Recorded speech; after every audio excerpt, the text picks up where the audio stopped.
Hi guys, mga na day ni ang Daw Falls diri sa Barangay Kawag, diri sa Samal.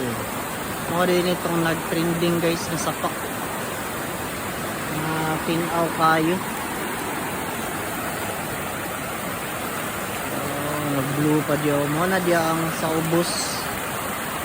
Diya ang liguanan. 8 feet daw na.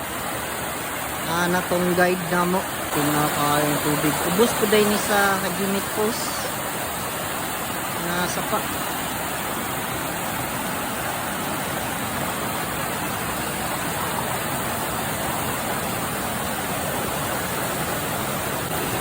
Blue pang tubig ko. Pinahawa dyan.